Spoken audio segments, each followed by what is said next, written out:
Hey everyone, I'm here sitting and meditating and thinking about the connection between the feast of the Passover and the Pentecost. Because in Acts chapter 2, verses 11, I get it now. These people wasn't part of the Jewish community. They couldn't even speak their language. They didn't know how to speak it. But when the Holy Spirit got a hold of them, and you'll see that in about Acts 2 and just start at verse 1. When the Holy Spirit got a hold of that tongue, they started speaking a language that they couldn't even understand themselves. But the people knew what they were saying. Just like I said one time before, I don't know Chinese, but God can get a hold of my tongue and cause me to speak Chinese to someone who's Chinese to them.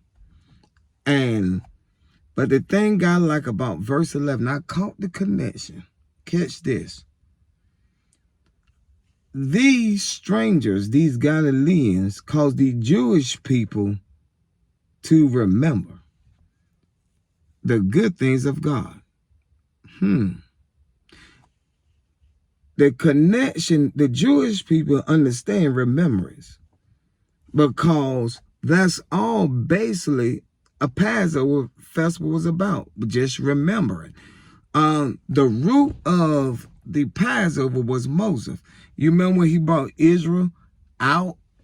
When he brought Israel them out from the Egyptian, and he was teaching them to remember what God have done.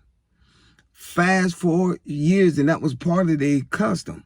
So fast forward, when it's about time for Jesus to go on the cross, they was doing the Passover. So we call it communion, but technically speaking, we should go back to the correct name. The root word is Passover, not communion. But that's what we do now. We do this little bread and wine. But during the Passover meal, they have more than bread and wine. But anyway, let's get back to, I just want to throw that in there free. Y'all can have that one. But anyway, when Jesus was causing them before he went on, that's the purpose of the upper room. Jesus was up in the upper room teaching them to remember. Check this out. Jesus said, hey, this is my blood. This is my body.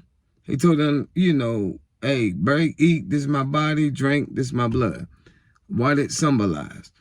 But fast forward a couple days later, 50 days later with the day of Pentecost, it was about remembering.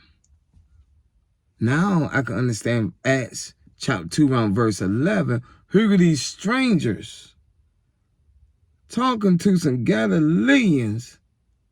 Talking to these Galileans, talking to these people, the Hebrew people, the people of Israel, and all of this stuff, and their own language, what they supposed to be doing. In other words, y'all sit here worrying about me speaking your language, but you supposed to be remembering what God have done. And reason why a lot of people walk away from Christ, reason why a lot of people give up, is simple, because they don't remember.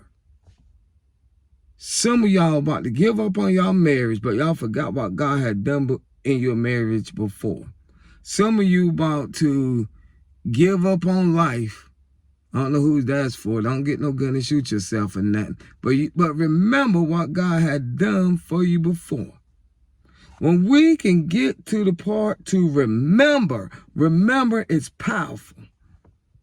That way he said, do this in the remembrance of me. Look all the things that God had done for you. And that's what they were trying to teach the Egyptians. Not the Egyptians, but the Israel people.